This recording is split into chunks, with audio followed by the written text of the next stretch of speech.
की पवित्र भूमि पर उपस्थित हुए हैं, मैं उनको सादर अभिनंदन करता हूं, सादर प्रणाम करता हूं।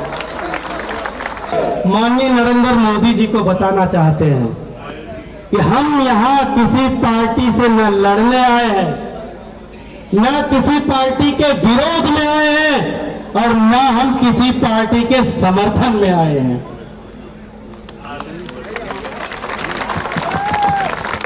हम यहाँ किसी पार्टी वार्टी के लिए नहीं आए हैं। हमारी टोपी किसी पार्टी का प्रतिनिधित्व नहीं करती है। हम अगर हैं तो या तो भारत सरकार के कर्मचारी हैं, उत्तर प्रदेश सरकार के कर्मचारी हैं, मध्य प्रदेश सरकार के कर्मचारी हैं, चंडीगढ़ के कर्मचारी हैं। हम किसी पार्टी के कर्मचारी हैं क्या? नहीं। हाथ उठा के बताओ, आप में से कौन आदमी किसी पार्टी का कर्मचारी कोई है क्या? कोई है क्या? नहीं। तो हम पार्टी से थोड़ी मांगेंगे। और किसी पार्टी की 2026 में हम हूबहू पूरी की पूरी पुरानी पेंशन बहाल करके लाएंगे। डॉक्टर मनजीत सिंह पटेल संघर्ष करो, हम तुम्हारे साथ हैं। डॉक्टर मनजीत सिंह पटेल संघर्ष करो, हम तुम्हारे साथ हैं।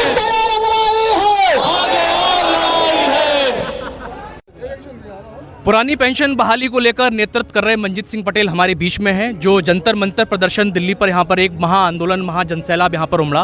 पुरानी पेंशन बहाली को लेकर सर आप लोगों ने एक बड़ा आंदोलन आपने किया और लगभग पिछले 2 दशक से ज़्यादा आप इस आंदोलन कर रहे हैं। आप अपने इस मांग को लेकर क्या उम्मीद नज़र आती है कि आगे सरकार आपके इस मांग को लेकर कोई सहमति बन पाएगी आप और सरकार के बीच में? देखिए, पिछले 10 साल से हम लोग सक्रिय हैं और जब आंदोलन किया है तब कुछ ना कुछ हासिल किया है। हम हर कदम दर कदम पुरानी पेंशन की तरफ बढ़ते हुए आए हैं। 24 अगस्त 2024 को भारत सरकार यूपीएस लेके आई, फिर हम उसके खिलाफ खड़े हुए। यूपीएस में अब तक वो 2 से 3 बदलाव कर चुके हैं। कहने का मतलब ये है कि सरकार पर जब दबाव पड़ता है, एक ऐसे आंदोलन का जो पूरी तरीके से डेमोक्रेटिक हो, पूरी तरीके से किसी ना पार्टी के समर्थन में हो, ना किसी पार्टी के विरोध में हो, पूरी तरीके से सरकारी हो या सरकार के खिलाफ हो, तो उससे सरकार पे फर्क पड़ता है। सरकार बातचीत करती है और कुछ न कुछ हासिल होता है। हमें भरोसा है, अभी हमें 11 तारीख का समय मिला है, क्योंकि सारे जितने नेता लोग हैं सब बिहार। 11 तारीख का समय आपको कहाँ से मिला है? आप ये फाइनेंस मिनिस्ट्री के वित्त राज्य मंत्री हैं, तो उनके साथ बोला गया है कि उनके साथ हमारी मीटिंग होगी, आश्वासन आया है। अच्छा, यानी इस आंदोलन की अगर हम आंशिक सफलता को लेकर कहें तो कि सरकार की तरफ से पैनल का इन्विटेशन आया है बातचीत को लेकर। डेलीगेशन पे से हमने जब किया है तो महीने 2 महीने में कभी न कभी बुलाया है। मैं ये नहीं कहूँगा कि कभी नहीं बुलाया है, लेकिन उतनी तो ये तो एक तरीके का रूटीन इन्विटेशन हो गया सरकार की तरफ से। रूटीन नहीं कहेंगे, क्योंकि साल में एक प्रोटेस्ट कर मिलता है।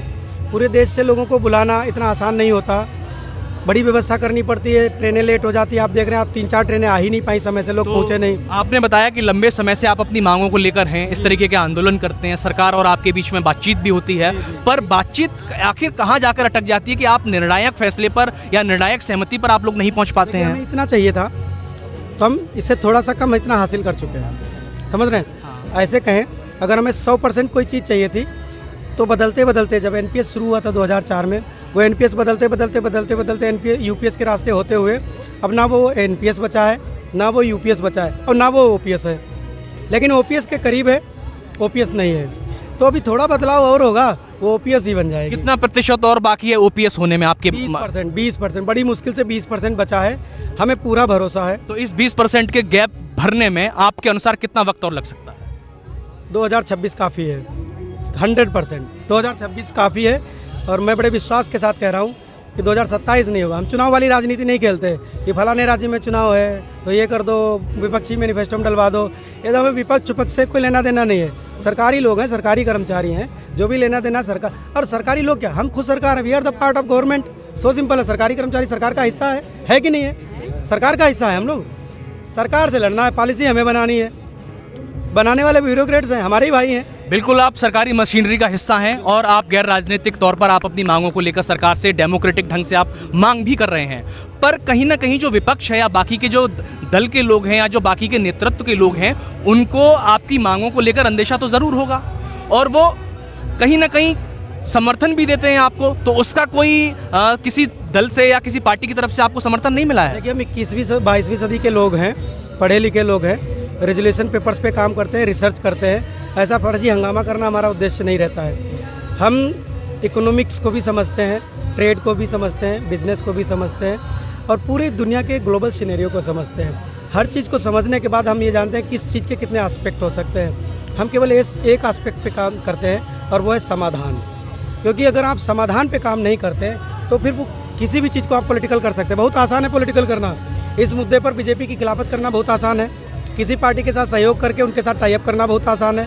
किसी और पार्टी के खिलाफ जाना बहुत आसान है। हम ये भी कह सकते हैं, हमारे पास देखिए, we are the central government employ basically. 2004 में जब एनपीएस का ड्राफ्ट आया, अटल जी की सरकार थी, दैट वाज फ्रॉम बीजेपी। उसके बाद 2013 में जब एनपीएस का ड्राफ्ट आया, जिसको आप पीएफआरडीए कहते हो, pension fund regulatory development authority act, उस समय कांग्रेस की गवर्नमेंट थी, उन्होंने इसको पक्का कर दिया। दोनों ही बराबर के दोषी हैं। मेरा पार्टी से कोई लेना देना नहीं है, इसलिए मैं इसकी बात नहीं करता। ये तो मैं जानकारी के लिए बोल रहा हूँ। ना मेरा कांग्रेस से कोई लेना देना था, ना मेरा बीजेपी से कोई लेना देना है। ना मैं कांग्रेस या बीजेपी के समर्थन में हूँ, ना मैं कांग्रेस या बीजेपी के खिलाफ हूँ। हमारा काम है whatever the government is residing, जो भी गवर्नमेंट काम कर रही है, किसी भी गवर्नमेंट में क्या केवल एक पार्टी नहीं है। नहीं, सारे दल जो राजनीति करते हैं वो परिस्थितियों की राजनीति करते हैं। किसने क्या किया, पहले क्या हुआ, वो एक अलग बात है। परिस्थितियों की नहीं राजनीति करते हैं। नहीं, दलों की बात कर रहा हूँ। जो दल है वो परिस्थितियों की राजनीति करते हैं। देखिए, मैं अगर इस पे बात करूँ, आम आदमी पार्टी के सांसद है, राज्यसभा सांसद संजय सिंह जी, बहुत अच्छा उदाहरण है। हर बार जब संसद का सदन चलता है, चिल्लाते हैं ओपीएस बहाल करो, ये करो, वो करो, खूब चिल्लाते हैं। उनकी 5 साल होने वाले हैं सरकार को, पंजाब गवर्नमेंट में कुछ नहीं कर रहे हैं।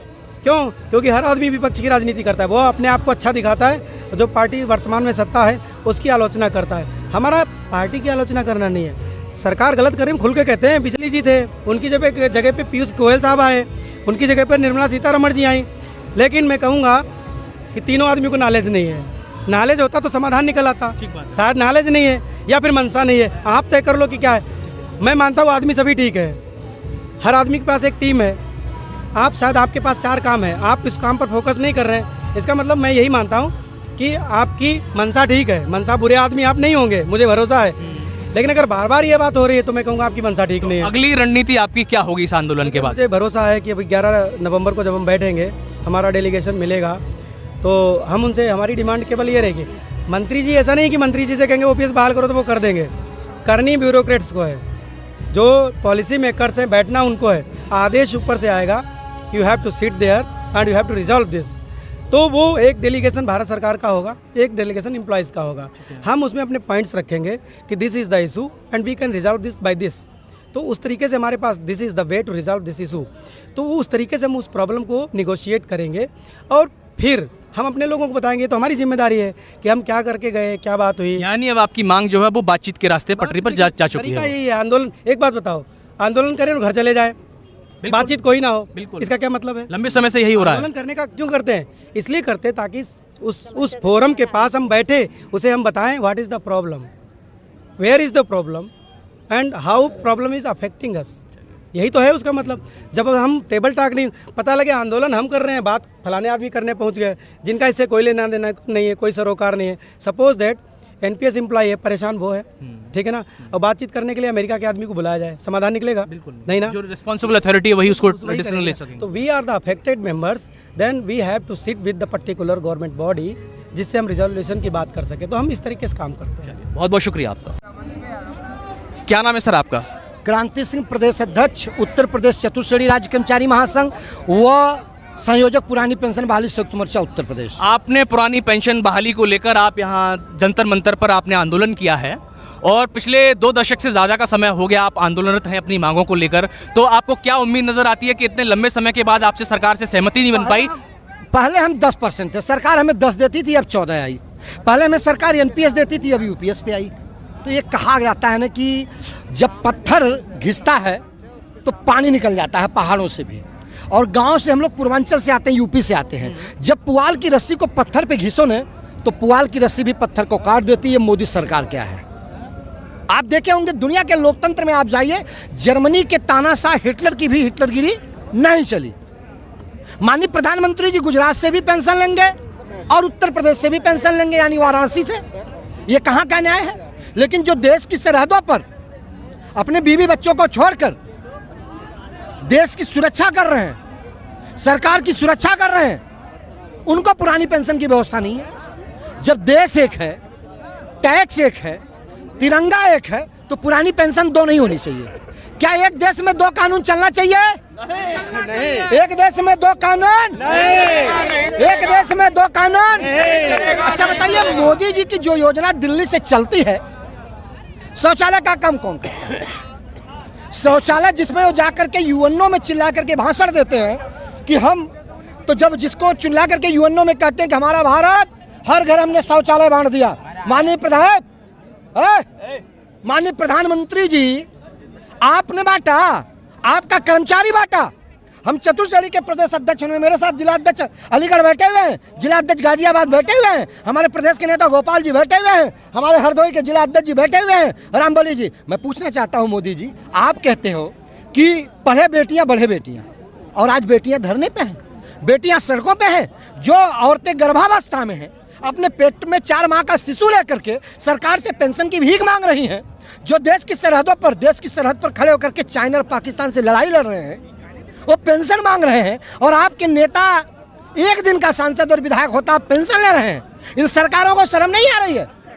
नई पेंशन स्कीम के लेकर जो विरोध में आप अपना धरना प्रदर्शन एक लंबे समय से कर रहे हैं, उसके खतरे क्या हैं? जो हमारे दर्शक हैं उनको आसान भाषा में समझाइए कि नई पेंशन स्कीम के खतरे क्या हैं, जो आप पुरानी पेंशन बहाली को लेकर आप मांग कर रहे हैं। देखिए, नई पेंशन क्या है? यह सिर्फ एक छलावा है। नई पेंशन, इनकी आइए समझाते हैं कि नई पेंशन में आप सुरक्षित हैं। मैं पत्रकार भाइयों के माध्यम से और आप मीडिया बंधुओं के माध्यम से बताना चाहता हूं, मोदी जी कहते हैं कि नई पेंशन अच्छी है, आप नई पेंशन ले लो। हम कहते हैं हमको नई नहीं चाहिए, हमको पुरानी चाहिए। मैं फिर भी से कहा, हम यूपी वाले बात नहीं भैया, और हमें यूपी का होने पे गर्व है। हम ये कह रहे हैं कि नई 9 दिन और पुरानी 100 दिन, नई 9 दिन और पुरानी 100 दिन। आप अपनी नई ले लो। और एक सुझाव मैं देना चाहूँगा, हम लोग भी पढ़े लिखे हैं, लोग शिक्षक हैं, कर्मचारी अधिकारी हैं। आप एनपीएस लाए, फिर उसको यूपीएस किए, और आप खुद ओपीएस ले रहे हो। तीनों का विकल्प आप टेबल पे रख दो। जैसे आज बफर सिस्टम में खाना होता है ना, बफर सिस्टम में लोग शादियों में जाते हैं तो बफर सिस्टम लग जाता है, जिसको जो अच्छा लगता है वो खाता है कि नहीं खाता है, जिसको जो बढ़िया लगता है। आप तीनों विकल्प रख दीजिए, हमको उसमें जो पसंद होगी हम चयन कर लेंगे। लेकिन आप जबरदस्ती कहेंगे नई पेंशन स्कीम में शिक्षक, कर्मचारी, अधिकारियों का भविष्य सुरक्षित नहीं है, उसमें विचार किया जाएगा। संसद घेराव को लेकर मंच से ऐसी बातें हुई कि अगर आज के बाद में अगर कोई निर्णायक फैसला नहीं होता है सरकार की तरफ से, तो आप संसद घेराव जैसे काम किया जाएगा। संसद का घेराव सर, संसद घेरा जाएगा अगर कर्मचारियों की पुरानी पेंशन बहाल नहीं होगी। मंत्रियों ने अपनी पेंशन बढ़ा ली, अपने भत्ते बढ़ा लिए, कर्मचारियों को दिया ठेंगा। कर्मचारी अगर एकता है तो पुरानी पेंशन लेकर रहेंगे, सरकार गिराएंगे।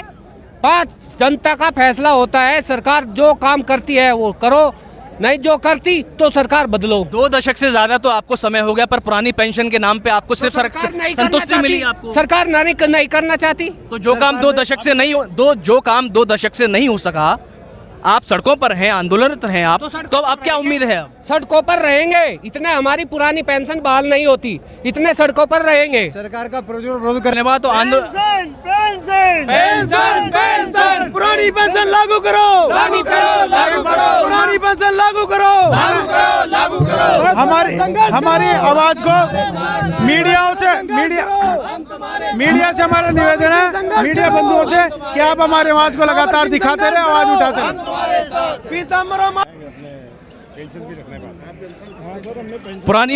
पुरानी पेंशन बहाली को लेकर आप सारे लोग धरना प्रदर्शन आप लोगों ने आज यहाँ पर किया है, और आप लगभग 2 दशक से ज़्यादा अपनी मांगों को लेकर आप प्रयासरत हैं, आंदोलनरत हैं, पर आपको अभी तक कोई निर्णायक फैसला आपको सरकार की तरफ से संतुष्टिपूर्वक जवाब आपको नहीं मिला है।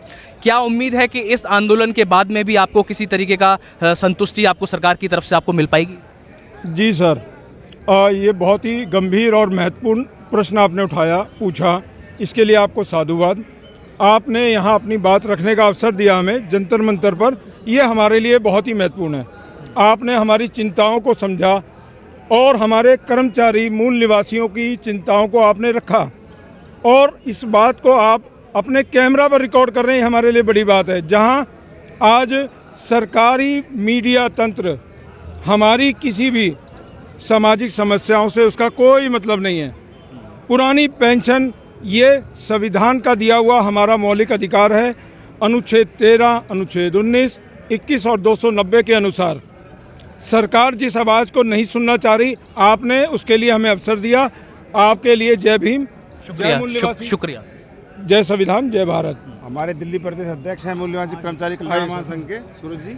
तो मेरा सवाल फिर से वही है कि 2 दशक से ज़्यादा आप आंदोलनरत हैं, पर सरकार की तरफ से आपको कोई अभी संतुष्टिपूर्वक जवाब नहीं है। इस आंदोलन के बाद भी कोई फैसला आपको सरकार की तरफ से मिल पाएगा? क्या उम्मीद है आपको? देखिए, देखने में ये आ रहा है कि सरकार पूंजीपतियों को बढ़ावा दे रही है। जो देश का नौकरी पेशा किसान मजदूर वर्ग है उसकी ओर ध्यान नहीं दे रही, क्योंकि सरकार को लगता है कि केवल देश को पूंजीपति लोग चलाएंगे। ये देश का जो यहाँ का कामगार है, यहाँ का कर्मचारी है, वो देश का महत्वपूर्ण अंग नहीं है। सरकार ऐसा मानती है, लेकिन हम किसी पार्टी से नहीं मांग रहे। हम भारत की सरकार से इस बात की मांग करते हैं कि जो हमारा अधिकार है, जो 1 अप्रैल 2004 से पुरानी पेंशन योजना को इन्होंने बंद किया है, उसको हम पुनः लागू कराना चाहते हैं, क्योंकि लगभग 10 लाख करोड़ रुपए का जो एनपीएस इन्होंने लागू किया है, उसमें जो पैसा जमा हो रहा है, जो पूंजीपतियों को दिया जा रहा है और पूंजीपति उसको घुमा रहे हैं, उससे उन्हें एक बड़ा लाभ पहुंचाना सरकार चाहती है। और सरकार की मंशा पर हमको शक है। नहीं तो सरकार जितने हमने प्रदर्शन किए हैं उसमें सरकार को पुरानी पेंशन योजना लागू कर देनी चाहिए थी। पुरानी पेंशन योजना से हमारे घर परिवार चलते हैं। जो नौकरी पेशा है, जो 30 साल 35 साल 34 साल 38 साल नौकरी करके और देश की सेवा करता है और बाद में उसकी अगर जीवन की श्योरिटी नहीं है, तो ये कहीं हमारे लिए एक दुखदाई सोचने का विषय है। तो हम सरकार से पुनः इस बात की मांग करते हैं कि देश के लगभग 98 लाख लोगों को जो पुरानी पेंशन योजना उन्होंने बंद की है उसको पुनः लागू करना चाहिए। जो एनपीएस यूपीएस ये लेकर आए हैं उसमें वो प्रावधान नहीं है जिन प्रावधानों के तहत पुरानी पेंशन योजना में लाभ कर्मचारियों को मिलते हैं। क्योंकि देखने में ये आया है जिन लोगों को एनपीएस और यूपीएस का जो मामला है, जहां लोग रिटायर हुए हैं, तो उनको एक वृद्धा पेंशन योजना के बराबर भी उनको पेंशन नहीं मिली। तो ये बड़ा सोचने का विषय है। जीवन में आदमी को ना मेडिकल फैसिलिटी मिलेगी, ना उसके जीवन जीने के लिए कोई अच्छी एक ऐसी राशि मिलेगी जो सम्मानजनक वो अपने अंतिम पड़ों को जी सके।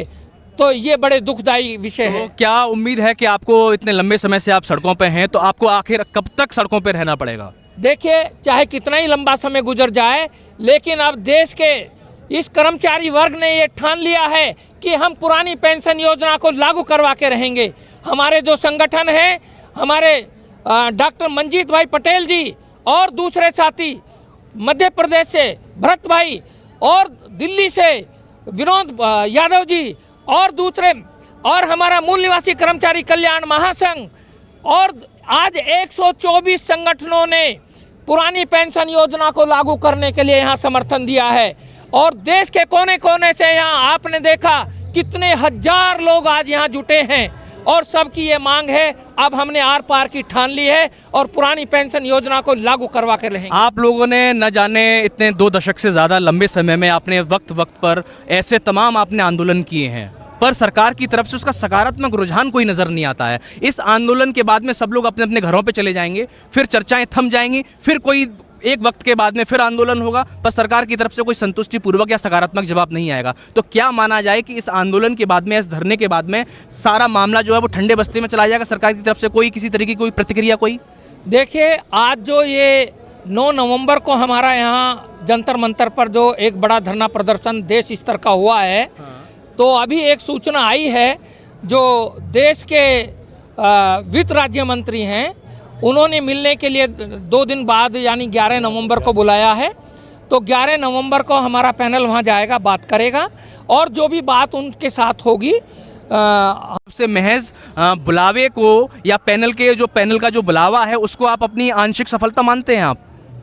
हाँ, वैसे एक बात है कि इस तरीके की जो सरकारों से जो बातचीत है वो भी कहीं ना कहीं प्लेटफॉर्म से अलग अलग ढंग से बातचीत सरकारों से हो रही है, पर आंदोलन को देखने के बाद में सिर्फ पैनल का बुलावा सरकार की तरफ से बातचीत के लिए कर लेना, क्या इसको आंशिक सफलता के रूप में देखा जाना चाहिए? ये एक आंशिक सफलता के रूप में देखा जाना चाहिए सच में, क्योंकि इससे अगर सरकार हमको निमंत्रण दे रही है, बुलाना चाहती है और बात करना चाहती है, तो वो अब हो सकता है कि किसी मंसूबे को बनाकर बैठी हो कि हम एक लंबे संघर्ष को लड़ते आ रहे हैं।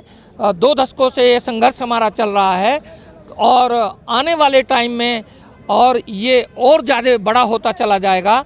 तो इस पर वो किसी ना किसी इस आंदोलन के बाद में क्या रणनीति हो सकती है सर आप सब लोगों की? हम लोगों की यही रणनीति होगी कि आगे हम और लड़ाई के लिए पूरा तन मन धन से समर्थन करेंगे। आप इस आंदोलन में ये पौधा लेकर आप साथ में आए हैं, इसकी कोई खास वजह?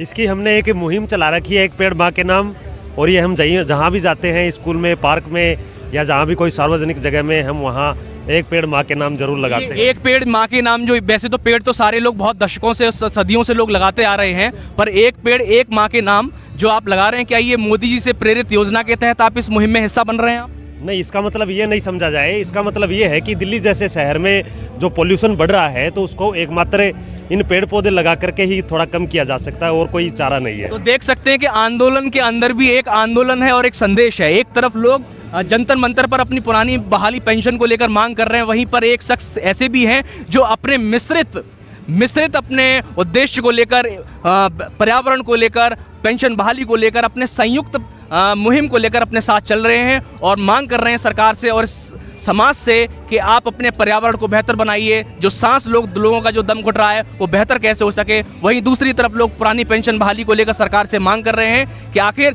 फैसला क्या निकलता है, ये तो देखने के बाद ये वक्त ही बताएगा। नमस्कार, मैं रजत कुमार।